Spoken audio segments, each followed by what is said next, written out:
समय का पहिया। गांव बंधवारा की घड़ी कभी समय पर नहीं चलती थी। किसी की भी घड़ी देखो, उसमें कुछ न कुछ गड़बड़ जरूर होती। लेकिन यह सिर्फ घड़ी तक सीमित नहीं था। इस गांव में समय जैसे ठहर सा गया था। वर्षों बीत जाते, लेकिन यहाँ की हवाओं में वही पुरानी कहानियां तैरती रहती। वही लोग, वही जीवन, वही दुहक और वही रहस्य। यह कहानी शुरू होती है अर्जुन नाम के एक युवक से, जो शहर से गांव अपने दादाजी के बुलावे पर आया था। उसके दादा पंडित रघुनाथ गांव के सबसे बुजुर्ग और सम्मानित व्यक्ति थे। कहते हैं उन्होंने अपनी आंखों से आजादी की लड़ाई देखी थी, पर अब वह बूढ़े हो चले थे और अर्जुन को गांव बुलाकर कुछ जरूरी बात बताना चाहते थे। अर्जुन जब गांव पहुंचा तो सबसे पहले एक अजीब बात उसकी नजर में आई। गांव की घड़ी की सुइयां उल्टी दिशा में घूम रही थी। उसने सोचा शायद कोई तकनीकी खराबी है, पर जब उसने मोबाइल देखा तो उसमें भी समय गलत दिखा रहा था। एक अजीब सन्नाटा पूरे गांव पर छाया था। दादाजी ने उसे बुलाकर कहा, बेटा, अब समय आ गया है कि तू समय चक्र के रहस्य को समझे। यह गांव आम नहीं है। यहाँ समय एक पहिए की तरह चलता है, पर यह पहिया अब बिगड़ गया है। कैसा पहिया?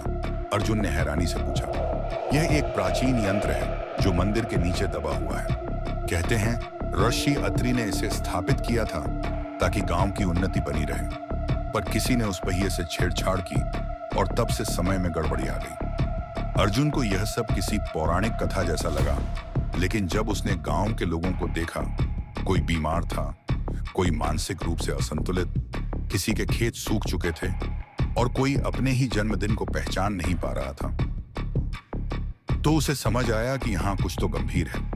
दादाजी ने उसे एक पुराना नक्शा दिया जिस पर मंदिर के नीचे की सुरंग का रास्ता था। रात को जब पूरा गांव सो गया, अर्जुन ने एक टॉर्च और नक्शा लेकर मंदिर का रुख किया। मंदिर अब खंडहर जैसा हो चला था, पर उसका गर्भगृह अभी भी अजीब तरह से ऊर्जा से भरा था। उसने फर्श पर बने एक प्रतीक को दबाया और एक गुप्त द्वार खुल गया। वह सुरंग अंधेरे और नमी से भरी थी। वह आगे बढ़ता गया। दीवारों पर प्राचीन चित्र बने थे। एक बड़ा गोल पहिया, समय की सुइयां और एक राक्षस जो समय को निगल रहा था।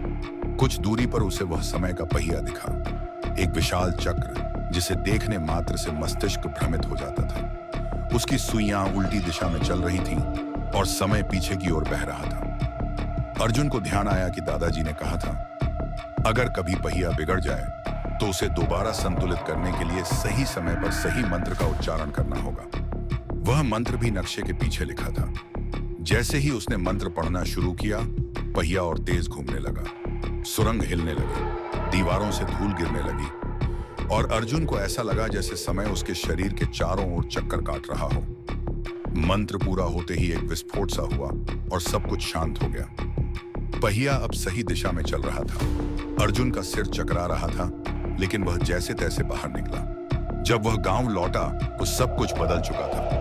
लोग हंस रहे थे, बच्चे खेल रहे थे, खेतों में हरियाली थी और सबसे अजीब बात, गांव की घड़ी अब बिल्कुल सही समय दिखा रही थी। दादाजी ने मुस्कुराते हुए कहा, अब समय का पहिया फिर से संतुलन में है। तुमने हमारे गांव को एक नई सुबह दी है अर्जुन। अर्जुन ने आसमान की ओर देखा।